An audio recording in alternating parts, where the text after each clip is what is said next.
Hi everyone, welcome to the 6th Becoming Octopus meditation.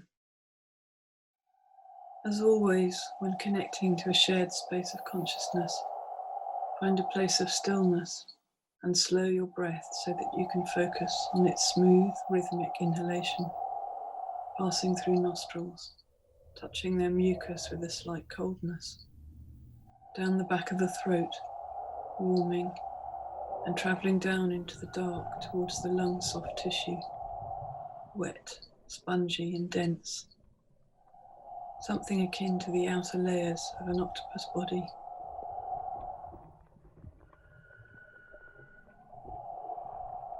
Hold your breath for a second, expanding your lung capacity before exhaling strongly.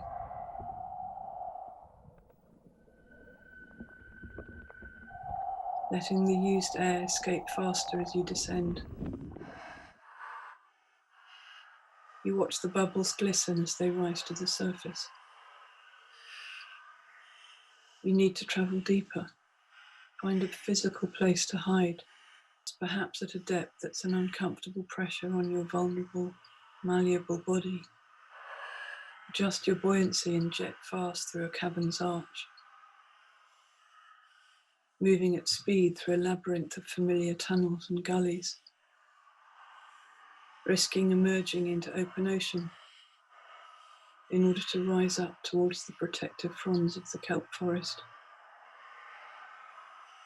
As frond, you watch, hidden in plain sight, for them to locate you again. Some, then confused by the visual absence of you, leave. Others ignoring the subterfuge and following the trail of smells and tastes that you continue to exude. It's a dire situation, a matter of time to see whether the shapeshift will be weird enough to confuse and override the insistent smells, or if you have to flee. And knowing your immediate terrain is invaluable. There are various scenarios that will play out with two possible outcomes. Either you will outwit, outweight, or outmaneuver these predators, or you will be eaten. It will be over quickly. It's an emergency. Becoming frond alone feels very temporary without stronger physical material for protection. Not much to play with, no spectrum of options and levels of threat. Nothing is casual here. It demands complete attention and maximum somatic and intelligence response. In humans, we face a different kind of predator. There are so many of you, and most of you are insatiable and disrespectful. Becoming your food is torturous, and the time it takes is disrespectful. How we die, painful and slow. Fair enough, you harness our curiosity, and you often win. Extremely manipulative, alluring. You pretend to create food, knowing that we will follow that. Then you turn us into food. You take such quantities of life, wires hooked into flesh that drags us into the open from hiding places under rocks, rows of bodies strung up on racks and left to dry in scorching sun, slowly dying, beaten, kneaded, massaged and wrung to soften the meat. We're cut up, eaten alive, cooked, deep fried in batter, or raw, tossed alive in boiling water. You used to call us the naked cephalopod. You see our vulnerability. You alter soft body parts with your scientific versions of insatiable curiosity. You only granted us protection when used for scientific purposes in 2013 in Europe. Before this date, experiments were recorded that systematically removed sections of the central brain or optic lobe. If both optic lobes and one half of the supraesophageal brain are removed, the octopus, when prodded, walks in circles. If all the regions are removed, the animal becomes limp, performing only reflex actions such as breathing. If an arm is removed but stimulated by an electric pulse, its skin continues to respond to light changes and is capable of colour variation. Or surgically altering the shape of the eye pupil upsets the orientation of the eye until the animal has adjusted. Small electric shocks administered if an animal gets it wrong. Operated on animals overall had some power to relearn and store experience in some part of the neural system. Fascinating.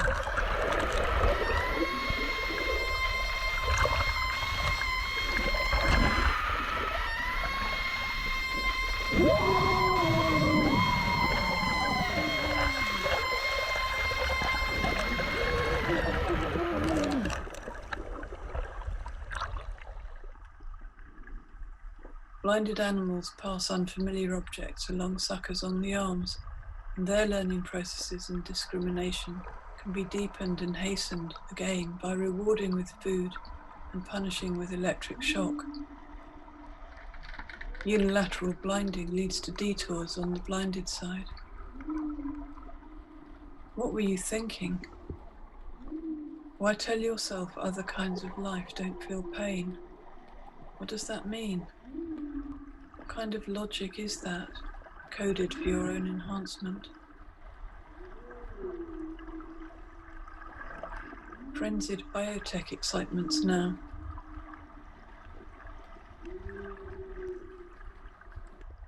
Nanotech camo skins for covert operations, or the genetic patternings of immortality. You still don't get it. Find synthetic shamanic alternatives. Take heed.